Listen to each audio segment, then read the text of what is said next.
Hello guys, कैसे हैं आप सभी। उम्मीद करते हैं आप सभी ठीक होंगे। This is Neeraj Rawat from Neeraj sir की क्लास। Guys, today we are going to learn future continuous tense. Will be का यूज आज हम लोग सीखने वाले हैं। Will be as a helping verb use किया जाता है। तो चलिए लेट्स गेट स्टार्टेड, शुरू करते हैं। Will be as a helping verb, will be का यूज किया जाता है फ्यूचर कंटिन्यूअस टेंस। रहा होगा, रही होंगी, रहे होंगे। वाक्य के अंत पे रहा होगा, रही होंगी, रहे होंगे पहचान के तौर पर हम लोग वाक्य के अंत में देखते हैं। Future prediction with 100% of surety. English medium के स्टूडेंट ये लाइन याद रखें। भविष्य की भविष्यवाणी को 100% ऑफ श्योरिटी के साथ जब हम लोग दिखाते हैं तब हम लोग फ्यूचर कंटिन्यूअस टेंस के रूल का यूज करते हैं। जैसे कल बारिश हो रही होगी, तो ये हमारी क्या है, प्रिडिक्शन है, भविष्यवाणी है कि हाँ कल बारिश होगी ही होगी, कोई दूसरा ऑप्शन नहीं है। जब हम 100% श्योरिटी के साथ कहते हैं कि कल बारिश होगी, तो हम ऐसे वाक्य फ्यूचर कंटिन्यूअस टेंस के रूल के अकॉर्डिंग बनाते हैं। तो चलिए आगे देखिए। Will be as a helping verb use किया जाता है। I, we, you, they, he, she, it या कोई नाम या कोई समूह, सभी सब्जेक्ट के साथ विल बी का यूज ही किया जाता है।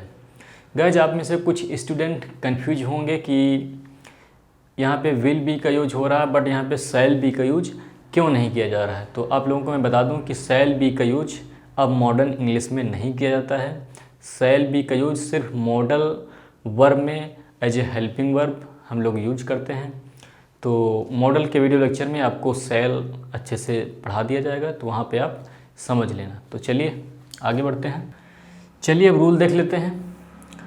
फ्यूचर कंटिन्यूअस टेंस के अंतर्गत 3 हमारी कैटेगरी आती हैं। अफर्मेटिव सेंटेंस की category, negative sentence, interrogative sentence.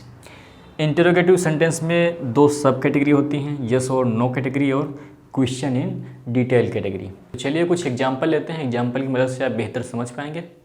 वह कल स्कूल जा रहा होगा। He will be going to the school tomorrow.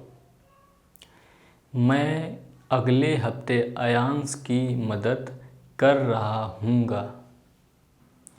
I will be helping Ayansh next week. क्या वह शाम को दवाइयाँ नहीं खा रही होगी। Will she not be taking the medicine in the evening. वह शराब क्यों पी रहा होगा। Why will he be taking alcohol. तो गाइज, फ्यूचर कंटिन्यूअस टेंस आपको अच्छे से समझ में आ गया होगा। Guys, will be as a state of being भी यूज किया जाता है, जिसे हम फ्यूचर सिंपल सेंटेंस कहते हैं। टेंस नहीं कहते हैं, सेंटेंस कहते हैं। Future simple sentence will be का स्टेट ऑफ बीइंग। तो चलिए स्टेट ऑफ बीइंग भी देख लेते हैं, छोटा सा है, ज़्यादा टाइम नहीं लगेगा। तो चलिए guys, will be as a state of being देख लेते हैं। पहचान के तौर पर होगा, होगी, होंगे आदि शब्द वाक्य के अंत में कंसीडर किए जाते हैं। देयर इज नो एक्शन, यहाँ पे एक्शन नहीं होता है, मीन्स यहाँ पे वर्ब नहीं होती है। तो एग्जाम्पल के तौर पर वह कल स्कूल में होगा, तो यहाँ पर हम सब्जेक्ट की स्थिति को बयां कर रहे हैं कि वह कल स्कूल में होगा। जैसे कि वह अगले साल इंजीनियर होगा। वे अच्छे इंसान होंगे।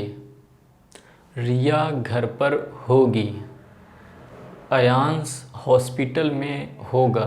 तो इस तरह के sentence state of being will be की मदद से बनाए जाते हैं। तो अफर्मेटिव सेंटेंस का रूल देखिए। Subject plus will be plus object. यहाँ पे वर्ब नहीं है क्योंकि यहाँ पे एक्शन नहीं होता है। नेगेटिव में इसी तरह देखिए, विल प्लस नॉट। विल और बी के बीच में नॉट आता है, बाकी सब सेम रहता है। तो विल नॉट को आप वोंट भी लिख सकते हैं, वोंट इसे प्रोनाउंस किया जाता है। इंटरोगेटिव सेंटेंस की कैटेगरी नंबर 1 देखिए, यस और नो की कैटेगरी है। सबसे पहले विल प्लस सब्जेक्ट, अगर निगेटिव है तो उसके लिए नॉट। इंटरोगेटिव निगेटिव हो सकता है तो इसके लिए not, plus be plus object. Interrogative sentence की कैटेगरी नंबर 2 देखिए, डिटेल में आप इसका आंसर देंगे। WH फैमिली मेम्बर सबसे पहले, plus will plus subject plus negative है तो उसके लिए not, plus be plus object. तो गाइज यहाँ पर इंटरोगेटिव सेंटेंस की फर्स्ट कैटेगरी और सेकंड कैटेगरी में सिर्फ इतना सा डिफरेंस होता है। यहाँ पे WH family member question in detail की कैटेगरी में रख दिया जाता है, बाकी सब सेम रहता है। तो चलिए गाइज, आपको रूल समझ में आ गया होगा। अब कुछ एग्जाम्पल ले लेते हैं। अयांश एक अच्छा लड़का होगा, Ayansh will be a good boy। रिया एक अच्छी छात्रा होगी, रिया will be a nice student। क्या माया रसोई घर में होगी, will Maya be in the kitchen।